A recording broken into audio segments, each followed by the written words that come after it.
जो अज का अपना टॉपिक है, अज अपना है HTML formatting tags. Formatting tags, formatting का मतलब की है भी जिहड़ा साडा टैक्सट है उसनूं असीं किवें वधिया तरीके नाल डिस्पले कर सकते हैं। ठीक है ना, भी HTML provide us various types of tags. With the help of these tags we can format our text without the use of any CSS. CSS मतलब cascade style sheets, मतलब CSS नहीं यूज करनी, उस तो बिना ही ਆਪਾਂ ਕਿਵੇਂ ਜਿਹੜੇ ਸਾਡੇ ਟੈਗਸ ਦੀ ਹੈਲਪ ਦੇ ਨਾਲ ਥੋੜਾ ਜਿਹਾ ਜਿਹੜਾ ਡੇਟਾ ਆ ਜ਼ਿਆਦਾ ਵਧੀਆ ਤਰੀਕੇ ਪ੍ਰੈਜ਼ੈਂਟ ਕਰ ਸਕਦੇ ਆ ਆਪਣੇ ਵੈਬ ਪੇਜ ਤੇ। ਹੁਣ ਬ੍ਰੌਡਲੀ ਜਿਹੜਾ ਹੈ ਕੁਝ ਬੁੱਕਸ ਦੇ ਵਿੱਚ ਇਹ ਮੈਂਸ਼ਨ ਕੀਤਾ ਹੁੰਦਾ ਵੀ ਜਿਹੜੇ ਟੈਗਸ ਹੈ, ਫਾਰਮੈਟਿੰਗ ਟੈਗਸ ਹੈ, ਉਹ ਦੋ ਤਰ੍ਹਾਂ ਦੇ ਹੈ, ਇੱਕ ਫਿਜ਼ੀਕਲ, ਇੱਕ ਲੌਜੀਕਲ। ਫਿਜ਼ੀਕਲ ਟੈਗ ਉਹ ਜਿਹੜੇ ਦਿਖ ਰਹੇ ਹੈ, ਲੌਜੀਕਲ ਉਹ ਜਿਹੜੇ ਪ੍ਰੋਗਰਾਮਿੰਗ ਦੇ ਵਿੱਚ ਕਿਤੇ ਯੂਜ਼ ਹੋ ਸਕਦੇ ਹੈ। ਜਿਵੇਂ ਇੱਕ EM ਟੈਗ ਹੈ, EM ਟੈਗ ਇਟਾਲਿਕ ਦੀ ਤਰ੍ਹਾਂ ਹੀ ਹੈ, ਬਟ ਉਹ ਬਰਾਊਜ਼ਰ ਉਹਨੂੰ ਇੰਫੈਸਾਈਜ਼ ਕਰਦਾ ਹੈ। ਮੀਨਸ ਸਪੋਜ਼ ਅਸੀਂ ਕੋਈ ਟੈਕਸਟ ਨੂੰ ਰੀਡ ਕਰਨ ਵਾਲਾ ਪ੍ਰੋਗਰਾਮ ਬਣਾਉਣਾ ਹੈ, ਜਿੱਥੇ EM ਟੈਗ ਹੋਊਗਾ ਉੱਥੇ ਉਹ ਜ਼ਿਆਦਾ ਸਟ੍ਰੈਸ ਦੇ ਕੇ ਬੋਲੂ। ਮਤਲਬ ਲੌਜੀਕਲ ਹੈ, ਦਿਖਣ ਦੇ ਵਿੱਚ ਉਹਦਾ ਕੋਈ ਫਰਕ ਨਹੀਂ ਹੈ, ਦਿਖਣ ਦੇ ਵਿੱਚ ਉਹ ਐਜ਼ ਸਿਮਿਲਰਲੀ ਇਟਾਲਿਕ ਟੈਗ ਦੀ ਤਰ੍ਹਾਂ ਹੀ ਹੈ।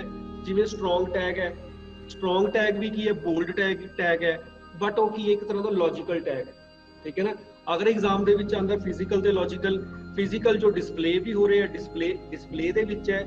ਲੌਜੀਕਲ ਡਿਸਪਲੇ ਤਾਂ ਆਲਮੋਸਟ ਜਿਵੇਂ EM ਹੈ ਉਹ ਇਟਾਲਿਕ ਦੀ ਤਰ੍ਹਾਂ ਹੁੰਦਾ ਹੈ, ਸਟਰੋਂਗ ਜਿਹੜਾ ਬੋਲਡ ਦੀ ਤਰ੍ਹਾਂ ਹੁੰਦਾ ਹੈ, ਬਟ ਉਹ ਬਰਾਊਜ਼ਰ ਦੇ ਵਿੱਚ ਕੁਝ ਐਕਸਟਰਾ ਇਨਫੋਰਮੇਸ਼ਨ ਸਟੋਰ ਕਰਦਾ ਹੈ। ਮੀਨਸ ਉਸੇ ਇਨਫੋਰਮੇਸ਼ਨ ਨੂੰ ਅਗਰ ਆਪਾਂ ਬੋਲਣਾ ਆ ਤਾਂ ਉਸਨੂੰ ਸਟ੍ਰੈਸ ਦੇ ਕੇ ਬੋਲਣਾ, ਜਾਂ ਕੁਝ ਇਸ ਦੇ ਅਕੋਰਡਿੰਗ ਕੁਝ ਉਸਦੇ ਵਿੱਚ ਲੌਜੀਕਲ। ਹੁਣ ਜਿਹੜੇ ਬੇਸਿਕ ਟੈਗਸ ਹੈ, ਜਿਹੜੇ ਆਪਾਂ ਲੌਜੀਕਲ ਜਾਂ ਫਿਜ਼ੀਕਲ ਕੋਈ ਵੀ ਐਲੀਮੈਂਟਸ ਹੈ, ਜਿਹੜੇ ਆਪਣੇ ਬੇਸਿਕ ਟੈਗਸ ਹੈ, ਫਾਰਮੈਟਿੰਗ ਟੈਗਸ ਹੈ, ਆਪਾਂ ਪਹਿਲਾਂ ਉਹਨਾਂ ਤੇ ਇੱਕ ਵਾਰ ਦੇਖੀਏ।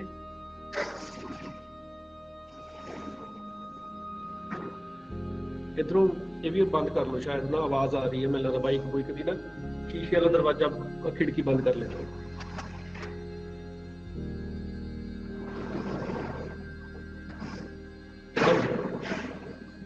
जिमें फर्स्ट है बी टैग। बी इसलिए है बोल्ड के लिए, कोई इनफॉर्मेशन ਅਸੀਂ थोड़ी जी बोल्ड करके दिखानी है। ठीक है, आप एग्जाम्पल भी करके देखा नाल क्लीयर होगा। सिमिलरली स्ट्रॉन्ग, जिमें तुहानूं दस्सिया this is a logical tag है। आई जिहड़ा इटालिक करने लई थोड़ा सलांटिंग च लेके आनी है इनफॉर्मेशन।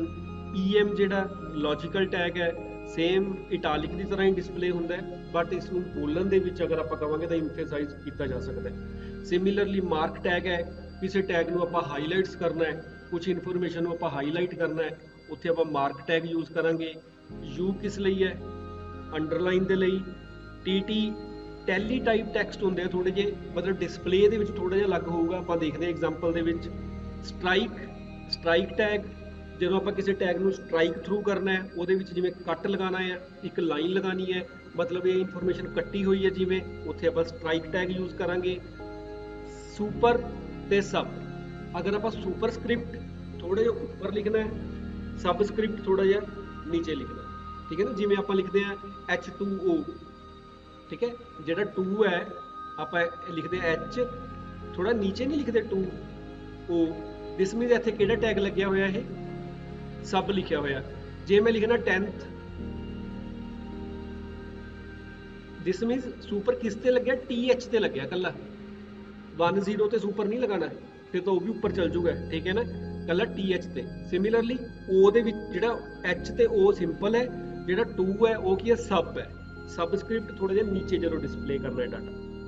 डेल, कोई इनफॉर्मेशन जिहड़ी डिलीटिड इनफॉर्मेशन डिस्पले करनी है, ਇਹਦਾ मतलब ये नहीं है भी इनफॉर्मेशन ਅਸੀਂ डिलीट ਕੀਤੀ ਹੋਈ ਹੈ। ਇਹਦਾ मतलब ਇਹ ਹੈ ਜਿਵੇਂ ਸਪੋਜ਼ ਕੋਈ ਬਲੌਗ ਹੈ, ਉਸ ਦੇ ਵਿੱਚ ਅਸੀਂ ਐਡੀਟਿੰਗ ਕਰਦੇ ਹਾਂ ਨਾ, ਜਦੋਂ ਸਪੋਜ਼ ਓਪਨ ਬਲੌਗ ਹੈ, ਪਬਲਿਕ ਬਲੌਗ ਹੈ, ਕੋਈ ਵੀ ਜਦੋਂ ਚੇਂਜਸ ਕਰ ਸਕਦਾ ਹੈ, ਅਸੀਂ ਇਹ ਚਾਹੁੰਦੇ ਹਾਂ ਵੀ ਜਿਹੜੀ ਪੁਰਾਣੀ ਚੀਜ਼ ਉਹ ਵੀ ਦਿਖਦੀ ਰਹੇ। ਦਿਸ ਮੀਨਸ ਉੱਥੇ ਡਿਲੀਟ ਟੈਗ ਲਗਾਇਆ ਜਾ ਸਕਦਾ ਵੀ ਇਹ ਕੱਟ ਕੇ ਅਸੀਂ ਇਹ ਲਿਖਤਾ। ठीक है ना, कली यह चीज़ है भी यह कट के असीं ये चीज़ लिखती, इनफॉर्मेशन दोनों नज़र आ रही है, पर जी पुरानी इनफॉर्मेशन है, जी कट्टी इनफॉर्मेशन है, उत्ते लाइन लगी आऊगी। आप वो इनफॉर्मेशन कटनी नहीं, उन्होंने डेल टैग के विच लिख देना, वो कल्ला की होऊगा, दिस मीनस असीं उस इनफॉर्मेशन को थोड़ा जिहा मॉडिफाई किया। ठीक है ना, डेल टैग के डिलीटिड टैग। सिमिलरली इंसर्ट है, आप जिथे डाटा इंसर्ट कर रहे हैं, इंसर्ट लिख सकते हैं। बिग ते स्मॉल, ਬਿਗ ਥੋੜਾ ਜਿਹਾ ਫੌਂਟ ਵੱਡਾ ਕਰਨ ਲਈ, ਸਮਾਲ ਥੋੜਾ ਜਿਹਾ ਫੌਂਟ ਛੋਟਾ ਕਰਨ ਲਈ। ਠੀਕ ਹੈ ਨਾ। ਬਿਗ ਨਾਲ ਕੀ ਹੋਊਗਾ, ਬਿਗ ਟੈਗ ਦੇ ਵਿੱਚ ਥੋੜਾ ਜਿਹਾ ਫੌਂਟ ਵੱਡਾ ਹੋ ਜਾਊਗਾ, ਜਿਹੜਾ ਆਪਾਂ ਕਰਾਂਗੇ ਜਿਹੜਾ ਇਨਫੋਰਮੇਸ਼ਨ ਆਪਾਂ ਸਮਾਲ ਟੈਗ 'ਚ ਲਿਖਾਂਗੇ ਥੋੜੀ ਜਿਹੀ ਕੀ ਹੋਊਗੀ, ਛੋਟੀ ਹੋਊਗੀ। ਹੁਣ ਇਸ ਦੇ ਅਕੋਰਡਿੰਗ ਇਹ ਤਾਂ ਕੁਝ ਸਾਡੇ ਫਾਰਮੈਟਿੰਗ ਟੈਗ ਹੈਗੇ ਆ ਬੇਸਿਕਸ। ਇੱਕ ਸਾਡੇ ਕੋਲ ਟੈਗ ਹੈ ਫੌਂਟ ਟੈਗ। ਇੱਕ ਆਪਣੇ ਕੋਲ ਕਿਹੜਾ ਟੈਗ ਹੈ, ਇਹਨਾਂ ਤੋਂ ਇਲਾਵਾ ਆਪਣੇ ਕੋਲ ਆਉਂਦਾ ਇੱਕ ਫੌਂਟ ਟੈਗ। ਫੌਂਟ ਟੈਗ ਦੇ ਵਿੱਚ ਪੇਅਰਡ ਟੈਗ ਹੈ। ਪੇਅਰਡ ਦਾ ਕੀ ਮਤਲਬ ਦੱਸਿਆ ਸੀ ਤੁਹਾਨੂੰ, ਜਿਸ ਨੂੰ ਬੰਦ ਕਰਨਾ ਵੀ ਜ਼ਰੂਰੀ ਹੁੰਦਾ ਹੈ। ਹਮੇਸ਼ਾ ਇਸ ਵੇ ਨਾਲ ਲਿਖਣਾ, ਪਹਿਲਾਂ ਟੈਗ ਸ਼ੁਰੂ ਕਰੋ ਫਿਰ ਬੰਦ ਕਰੋ, ਉਹਦੇ ਵਿੱਚ ਜੋ ਇਨਫੋਰਮੇਸ਼ਨ ਹੈ ਉਹ ਆਪਾਂ ਇੱਥੇ ਲਿਖ ਦਾਂਗੇ ਇਨਫੋਰਮੇਸ਼ਨ। ਇਸ ਦੇ ਵਿੱਚ ਫੌਂਟ ਟੈਗ ਦੇ ਜਿਹੜੇ ਐਟਰੀਬਿਊਟਸ ਹੈ, ਇੱਕ ਹੈ size, size is equal to ਇਸ ਤਰੀਕੇ ਲਾਈਕ ਆਪਾਂ ਲਿਖਿਆ ਸਾਈਜ਼ ਇਜ਼ ਇਕੁਅਲ ਟੂ 5। ਇਹ 1 ਤੋਂ ਲੈ ਕੇ 7 ਤੱਕ ਹੋ ਸਕਦਾ ਹੈ। 1 ਮਤਲਬ ਸਭ ਤੋਂ ਸਮੋਲੈਸਟ ਸਾਈਜ਼, 7 ਮਤਲਬ ਸਭ ਤੋਂ ਗ੍ਰੇਟੈਸਟ ਜਾਂ ਬਿਗੇਸਟ ਸਾਈਜ਼। ਬਾਈ ਡਿਫਾਲਟ 3 ਹੁੰਦਾ ਸਾਈਜ਼। ਜੇ ਅਸੀਂ ਫੌਂਟ ਨਹੀਂ ਲਗਾ ਰਹੇ, ਕੋਈ ਸਾਈਜ਼ ਨਹੀਂ ਮੈਂਸ਼ਨ ਕਰ ਰਹੇ, ਤਾਂ ਇਹਦਾ ਮਤਲਬ 3 ਸਾਈਜ਼ ਦਾ ਫੌਂਟ ਹੋਊਗਾ। ਠੀਕ ਹੈ ਨਾ। ਆਪਾਂ ਕਿੱਥੋਂ ਦੇ ਸਕਦੇ, 1 ਤੋਂ ਲੈ ਕੇ 7 ਤੱਕ ਦੇ ਸਕਦੇ ਆ ਇਹ। Similarly, we have face tag for font like Arial, New Time Romans, ठीक है ना, monotype cursive। जो भी फेस टैग ਦੇ ਵਿੱਚ ਅਸੀਂ ਆਪਣਾ ਫੌਂਟ ਲਿਖਣਾ ਹੈ ਉਸ ਦੇ ਸਪੈਲਿੰਗ ਬਿਲਕੁਲ ਐਕੂਰੇਟ ਹੋਣੇ ਚਾਹੀਦੇ ਆ ਵਿਦ ਸਪੇਸਿਸ। ਅਗਰ ਸਪੇਸ ਹੈ ਤਾਂ ਸਪੇਸ ਵੀ ਲਿਖਣੀ ਹੈ। ਠੀਕ ਹੈ ਨਾ। ਅਗਰ ਇੱਥੇ ਸਪੈਲਿੰਗ ਥੋੜੇ ਵੀ ਗਲਤ ਹੋ ਗਏ ਤਾਂ ਸਾਡਾ ਫੌਂਟ ਉੱਥੇ ਨਹੀਂ ਚੱਲੇਗਾ। ਠੀਕ ਹੈ। Then colour, color is equal to red। this means ਜਿਹੜੀ ਇਹ ਇਨਫੋਰਮੇਸ਼ਨ ਹੈ, ਜਿਹੜੀ ਆਪਾਂ ਇਹ ਲਿਖੀ ਹੈ, ਇਹ ਚੀਜ਼ ਦਾ ਕਲਰ ਕੀ ਹੈ, ਰੈਡ। ਫੌਂਟ ਕੀ ਹੈ, ਏਰੀਅਲ। ਸਾਈਜ਼ ਕਿੰਨਾ ਹੈ, 5। ਕਲੀਅਰ ਹੈ, ਕੋਈ ਕਨਫਿਊਜ਼ਨ ਤਾਂ ਨਹੀਂ ਇਸ ਦੇ ਵਿੱਚ। ਠੀਕ ਹੈ। ਫੌਂਟ ਸਾਈਜ਼ ਕਿੱਥੋਂ ਵੇਰੀ ਹੋ ਸਕਦਾ ਹੈ, 1 ਤੋਂ ਲੈ ਕੇ 7 ਤੱਕ। ਡਿਫਾਲਟ ਸਾਈਜ਼ ਕੀ ਹੈ, 3। ਸਪੇਸ ਦੇ ਵਿੱਚ ਕੀ ਹੋਊਗਾ ਸਾਡਾ ਫੌਂਟ ਨੇਮ। ਫੌਂਟ ਨੇਮ ਕੀ ਹੋ ਸਕਦਾ ਹੈ, ਜਿਹੜੇ ਵੀ ਸਾਡੇ ਉਸ ਟਾਈਮ ਸਾਡੇ ਕੰਪਿਊਟਰ ਦੇ ਵਿੱਚ ਫੌਂਟ ਅਵੇਲੇਬਲ ਹੈ ਉਹੀ ਚੱਲਣਗੇ। ਲਾਈਕ ਜਿਵੇਂ ਪੰਜਾਬੀ ਦੇ ਵਿੱਚ ਅਨਮੋਲ ਲਿਪੀ ਹੈ, ਠੀਕ ਹੈ, ਅੰਮ੍ਰਿਤ ਲਿਪੀ ਹੈ, ਉਹ ਫੌਂਟ ਆਪਾਂ ਲਗਾ ਕੇ ਪੰਜਾਬੀ ਡਿਸਪਲੇ ਕਰਾ ਸਕਦੇ ਹਾਂ। ਬਟ ਉਹ ਜਿਹੜੇ ਆ ਅਸਕਾਈ ਕੋਡ ਬੇਸਡ ਫੌਂਟਸ ਹੈ, ਅਨਮੋਲ ਲਿਪੀ ਜਾਂ ਜਿਹੜੇ ਮੈਂ ਅਸੀਸ ਦੀ ਗੱਲ ਕਰ ਰਿਹਾ, ਜਦੋਂ ਅਸੀਂ ਵੈਬਸਾਈਟ ਤੇ ਇਨਫੋਰਮੇਸ਼ਨ ਦਿਖਾਣੀ ਹੈ ਉਹ ਕਿਹੜੇ ਫੌਂਟ ਦੇ ਵਿੱਚ ਹੋਣੀ ਚਾਹੀਦੀ ਹੈ, ਯੂਨੀਕੋਡ ਬੇਸਡ ਫੌਂਟਸ ਦੇ ਵਿੱਚ ਹੋਣੀ ਚਾਹੀਦੀ ਹੈ। ਤੁਹਾਨੂੰ ਮੈਂ ਇੱਕ ਵੀਡੀਓ ਦੇਖਣ ਨੂੰ ਕਿਹਾ ਸੀ, ਉਹ ਦੇਖਿਆ ਕਿਸ ਨੇ, ਅਸਕਾਈ ਵਰਸਿਸ ਯੂਨੀਕੋਡ, ਉਹ ਜ਼ਰੂਰ ਦੇਖਣਾ ਹੈ। ਉਸ ਤੋਂ ਬਿਨਾ ਅਸੀਂ ਇਹ ਅੰਦਾਜ਼ਾ ਨਹੀਂ ਲਗਾ ਸਕਦੇ ਵੀ ਅਸੀਂ ਅਸਕਾਈ ਕੋਡਸ ਕਿਉਂ ਜਾਂ ਅਸਕਾਈ ਫੌਂਟਸ ਕਿਉਂ ਨਹੀਂ ਯੂਜ਼ ਕਰਨੇ, ਯੂਨੀਕੋਡ ਫੌਂਟ ਹੀ ਕਿਉਂ ਯੂਜ਼ ਕਰਨੇ ਆ। ਠੀਕ ਹੈ। ਲਾਈਕ ਪੰਜਾਬੀ ਦੇ ਲਈ ਸਾਡੇ ਕੋਲ ਜਿਹੜਾ ਯੂਨੀਕੋਡ ਬੇਸਡ ਸਭ ਤੋਂ ਬੇਸਿਕ ਫੌਂਟ ਹੈ ਉਹ ਹੈਗਾ ਰਾਵੀ, ਜਿਹੜਾ ਸਾਡੇ ਕੰਪਿਊਟਰ 'ਚ ਆਟੋਮੈਟਿਕਲੀ ਹੁੰਦਾ ਹੈ। ਸਿਮਿਲਰਲੀ ਹਿੰਦੀ ਦੇ ਲਈ ਹੈਗਾ ਮੰਗਲ ਫੌਂਟ। ਠੀਕ ਹੈ। ਉਹਦੇ ਨਾਲ ਆਪਾਂ ਹਿੰਦੀ ਡਿਸਪਲੇ ਕਰ ਸਕਦੇ ਹਾਂ। ਜਿਹੜੀ ਚੀਜ਼ ਅਸੀਂ, ਜਿਵੇਂ ਸਪੋਜ਼ ਮੈਂ ਅਨਮੋਲ ਲਿਪੀ 'ਚ ਕੋਈ ਇਨਫੋਰਮੇਸ਼ਨ ਲਿਖਤੀ, ਇੱਥੇ ਮੈਂ ਲਿਖਤਾ ਅਨਮੋਲ ਲਿਪੀ, ਠੀਕ ਹੈ, ਏਰੀਅਲ ਦੀ ਜਗ੍ਹਾ। ਉਹ ਅਨਮੋਲ ਲਿਪੀ ਵਾਲਾ ਪੰਜਾਬੀ ਦਾ ਟੈਕਸਟ ਮੇਰਾ ਕੇਵਲ ਉਹੀ ਕੰਪਿਊਟਰਾਂ ਤੇ ਚੱਲੂਗਾ, ਉਸੇ ਕੰਪਿਊਟਰ ਤੇ ਦਿਖੂਗਾ ਜਿੱਥੇ ਅਨਮੋਲ ਲਿਪੀ ਹੈਗੀ ਹੈ। ਹੁਣ ਅਨਮੋਲ ਲਿਪੀ ਜੇ ਆਪਾਂ ਕਹੀਏ ਨਾ, ਸਾਡੇ ਪੰਜਾਬ ਦੇ ਵਿੱਚ ਵੀ 1% ਕੰਪਿਊਟਰਾਂ ਤੇ ਹੀ ਹੋਣੀ ਹੈ ਵਰਤਮਾਨ, ਮਤਲਬ 99% ਲਈ ਉਹ ਇਨਫੋਰਮੇਸ਼ਨ ਵੇਸਟ ਹੈ। ਬਟ ਅਗਰ ਆਪਾਂ ਯੂਨੀਕੋਡ ਦੇ ਵਿੱਚ ਲਿਖਾਂਗੇ ਉਹ ਹਰੇਕ ਜਗ੍ਹਾ ਹੀ ਚੱਲੂਗਾ, ਹਰੇਕ ਕੰਪਿਊਟਰ ਤੇ ਹੀ ਨਜ਼ਰ ਆਊਗਾ। ਜਿਹੜਾ ਆਪਾਂ WhatsApp ਤੇ ਮੈਸੇजेस ਭੇਜਨੇ ਆ, Facebook ਤੇ ਮੈਸੇजेस ਭੇਜਨੇ ਆ, ਉਹ ਯੂਨੀਕੋਡ ਬੇਸਡ ਫੌਂਟਸ 'ਚ ਭੇਜਨੇ ਆ, ਅਸਕਾਈ ਕੋਡ ਫੌਂਟਸ 'ਚ ਨਹੀਂ ਭੇਜਣੇ। ਠੀਕ ਹੈ ਨਾ। ਇਹ ਜ਼ਰੂਰ ਦੇਖਣਾ ਵੀਡੀਓ, ਉਸ ਤੋਂ ਬਿਨਾ ਆਪਾਂ ਨੂੰ ਸਮਝ ਨਹੀਂ ਆਣੀ ਵੀ ਕੀ ਡਿਫਰੈਂਸ ਹੈ। ਕਲੀਅਰ ਹੈ ਇਹ ਚੀਜ਼। ਫੌਂਟ ਟੈਗ ਆਪਾਂ ਯੂਜ਼ ਕਰਾਂਗੇ ਇਨਫੋਰਮੇਸ਼ਨ ਨੂੰ ਡਿਸਪਲੇ ਕਰਨ ਦੇ ਲਈ। ਇੱਕ ਛੋਟਾ ਜੀ ਮੈਂ ਤੁਹਾਨੂੰ ਆਊਟਪੁੱਟ ਦਿਖਾ ਰਿਹਾ, ਤੁਸੀਂ ਉਹਦੀ ਉਹ ਲਿਖਣਾ ਆ, ਕੋਡ ਲਿਖਣਾ ਹੈ।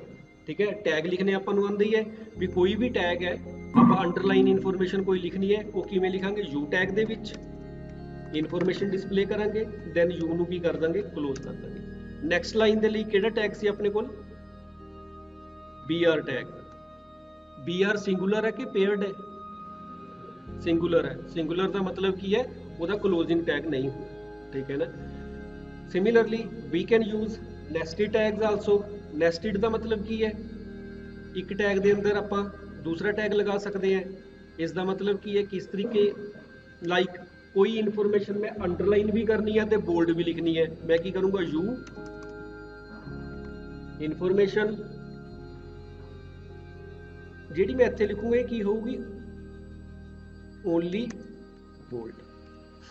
ਜੇ मैं ਇੱਥੇ आई ਲਿਖਦਾ ਇਹ ਕੀ ਹੋਊਗੀ bold and italic, I close करता है। ਇੱਥੇ ਫੇਰ ਜਿਹੜੀ ਹੋਊਗੀ ਉਹ ਕੀ ਹੋਊਗੀ ਕੱਲੀ बोल्ड होगी। ਇੱਥੇ मैं यू टैग लगाता है, दिस मीन्स ये की होगी बोल्ड एंड अंडरलाइन, फिर अंडरलाइन क्लोज करता है, फिर ਇੱਥੇ only bold then B tag. Nested ਦੇ ਵਿੱਚ ਤੁਸੀਂ ਕੀ ਚੀਜ਼ ਯਾਦ ਰੱਖਣੀ ਹੈ, ਜਿਹੜਾ ਨੈਸਟਡ ਟੈਗ ਹੈ ਸਾਡਾ, ਜਿਹੜਾ ਟੈਗ ਪਹਿਲਾਂ ਸ਼ੁਰੂ ਕੀਤਾ ਹੈ ਉਸ ਨੂੰ ਬਾਅਦ ਵਿੱਚ ਕਲੋਜ਼ ਕਰਨਾ ਹੈ। ਆਪਣਾ ਕਿਹੜਾ ਸ਼ੁਰੂ ਕੀਤਾ ਹੋਇਆ ਸੀ ਆਪਾਂ, ਇੱਕ ਮਿੰਟ ਆਪਾਂ ਇੱਥੇ ਬੀ ਲਿਖਣਾ ਹੈ ਨਾ, ਗਲਤ ਲਿਖਤਾ ਸੀ ਆਪਾਂ, ਯੂ ਲਿਖਤਾ ਸੀ। ਹੁਣ ਦੇਖੋ ਇੱਥੋਂ ਬੋਲਡ ਟੈਗ ਸਟਾਰਟ ਹੈ, ਬੋਲਡ ਟੈਗ ਇੱਥੋਂ ਸ਼ੁਰੂ ਹੈ, ਕਿੱਥੇ ਤੱਕ ਜਾ ਰਿਹਾ ਇੱਥੇ ਤੱਕ ਜਾ ਰਿਹਾ। ਦਿਸ ਮੀਨਸ ਇਹ ਸਾਰੀ ਇਨਫੋਰਮੇਸ਼ਨ ਕੀ ਹੈ ਬੋਲਡ ਤਾਂ ਹੈ। ਹੁਣ ਅੰਦਰ ਦੇਖੀਏ ਇਹਨਾਂ ਦੇ, ਆਈ ਟੈਗ ਇੱਥੋਂ ਸ਼ੁਰੂ ਹੋ ਰਿਹਾ ਇੱਥੇ ਕਲੋਜ਼ ਹੋ ਰਿਹਾ। ਦਿਸ ਮੀਨਸ ਇਹ ਕੀ ਚੀਜ਼ ਹੈ ਬੋਲਡ ਦੇ ਨਾਲ ਨਾਲ ਕੀ ਹੋ ਰਹੀ ਹੈ ਇਟਾਲਿਕ ਵੀ ਹੋ ਰਹੀ ਹੈ। ਇੱਥੇ ਇਟਾਲਿਕ ਖਤਮ ਹੈ, ਦਿਸ ਮੀਨਸ ਇਹ ਕੀ ਹੈ ਇਕੱਲਾ ਬੋਲਡ ਹੈ। ਇੱਥੇ ਅੰਡਰਲਾਈਨ ਸ਼ੁਰੂ ਹੋ ਗਿਆ, ਇਹ ਇਨਫੋਰਮੇਸ਼ਨ ਕੀ ਹੈ ਬੋਲਡ ਐਂਡ ਅੰਡਰਲਾਈਨ। ਕਲੀਅਰ ਹੈ ਨਾ। ਇਸ ਤੋਂ ਬਾਅਦ ਫਿਰ ਕੀ ਹੋ ਗਿਆ ਓਨਲੀ ਬੋਲਡ। ਕਲੀਅਰ ਹੈ ਨਾ। ਇਸ ਤਰੀਕੇ ਨੈਸਟਡ ਲਗਾਣੇ ਹੈ, ਜਿਹੜਾ ਟੈਗ ਬਾਅਦ ਵਿੱਚ ਸ਼ੁਰੂ ਕੀਤਾ ਉਸ ਨੂੰ ਪਹਿਲਾਂ ਖਤਮ ਕਰ। ਮੈਂ ਇੱਕ ਤੁਹਾਡੇ ਨਾਲ ਆਊਟਪੁੱਟ ਸ਼ੇਅਰ ਕਰ ਰਿਹਾ,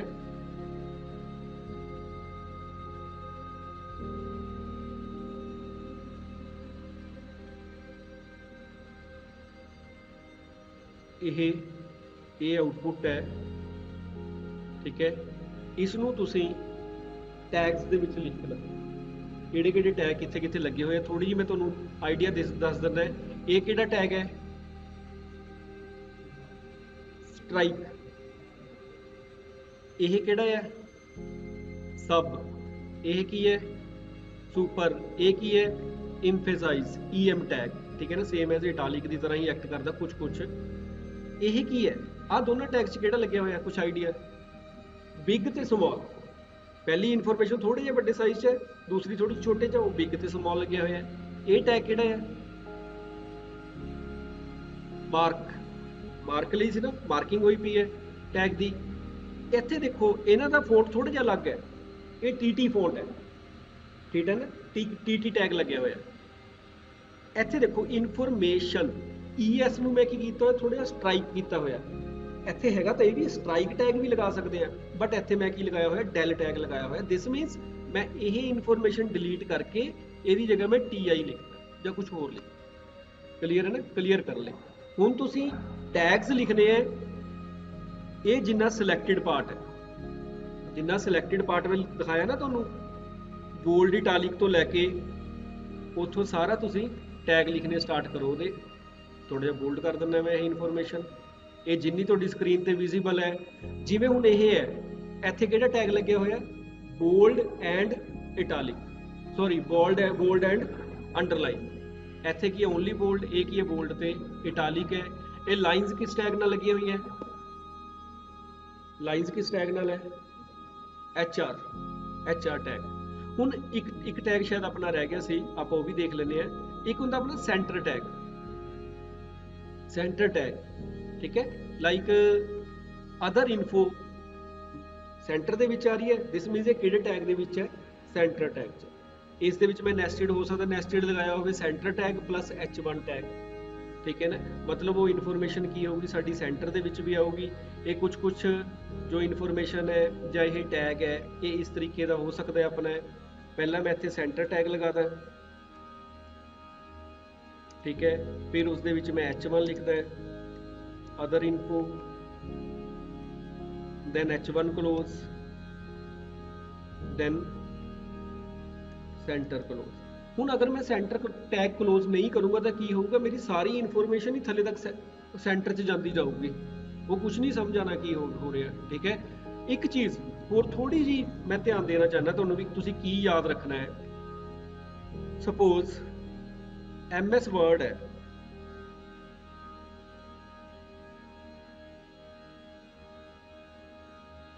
MS वर्ड ਦੇ ਵਿੱਚ ਜਾਂ ਕਿਸੇ ਵੈਬਸਾਈਟ ਤੇ ਕੋਈ ਫੌਂਟ ਟੈਗ ਦੀ ਇਨਫੋਰਮੇਸ਼ਨ ਪਈ ਹੈ, font size is equal to 5,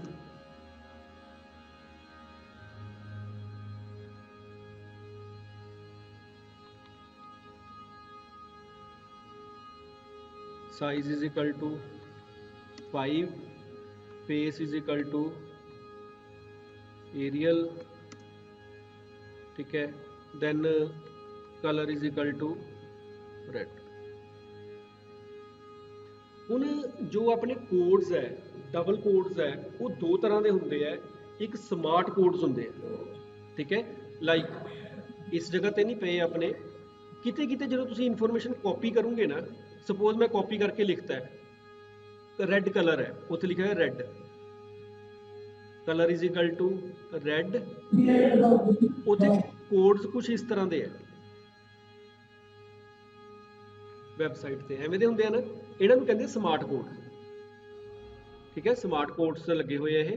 ਆਪਾਂ ਇਹ ਨਹੀਂ ਲਗਾਣੇ HTML 'ਚ। HTML 'ਚ ਜਿਹੜੇ ਕੋਡ ਹੋਣਗੇ ਉਹ ਸਿੰਪਲ ਹੋਣਗੇ ਇਸ ਤਰੀਕੇ ਦੇ, ਸਟਾਰਟਿੰਗ ਦੇ ਲਈ ਵੀ ਉਹੀ ਹੈ ਤੇ ਐਂਡਿੰਗ ਲਈ ਵੀ ਉਹੀ ਹੈ। ਅਗਰ ਸਾਨੂੰ ਕਿਤੇ ਸਾਡੀ ਇਨਫੋਰਮੇਸ਼ਨ, ਆਪਾਂ ਵੈਬਸਾਈਟ ਤੋਂ ਕੋਈ ਟੈਗ ਚੱਕ ਕੇ ਪੇਸਟ ਕੀਤਾ ਹੈ, ਠੀਕ ਹੈ, ਜਾਂ MS ਵਰਡ ਤੋਂ ਕੋਈ ਚੱਕ ਕੇ ਟੈਗ ਪੇਸਟ ਕੀਤਾ ਹੈ, ਹੋ ਸਕਦਾ ਉੱਤੇ ਸਮਾਰਟ ਕੋਡਸ ਲੱਗੇ ਹੋਣ, ਉਹਨਾਂ ਨੂੰ ਡਿਲੀਟ ਕਰਕੇ ਦੁਬਾਰਾ ਟਾਈਪ ਕਰਨੇ ਆ ਸਿੰਪਲ। ਅਗਰ ਆਪਾਂ ਨਹੀਂ ਕਰਾਂਗੇ ਤਾਂ ਉੱਥੇ ਕਲਰ ਨਹੀਂ ਆਊਗਾ, ਰੈੱਡ ਕਲਰ ਨਹੀਂ ਆਊਗਾ, ਉਹ ਡਿਫਾਲਟ ਕਲਰ ਕੋਈ ਵੀ ਦੇਈ ਜਾਊਗਾ। ਅਗਰ ਆਪਣਾ ਕਲਰ ਨਹੀਂ ਚੱਲ ਰਿਹਾ, ਸਾਈਜ਼ ਨਹੀਂ ਚੱਲ ਰਿਹਾ, ਤਾਂ ਆਪਾਂ ਚੈੱਕ ਕਰ ਲੈਣਾ ਕਿ ਉਹ ਕੋਡ ਸਹੀ ਲੱਗੇ ਹੋਏ ਆ। ਅਗਰ ਆਪਾਂ ਟਾਈਪ ਕਰਾਂਗੇ ਨੋਟਪੈਡ 'ਚ ਫੇਰ ਉਹ ਕੋਡ ਨਹੀਂ ਲੱਗਣਗੇ।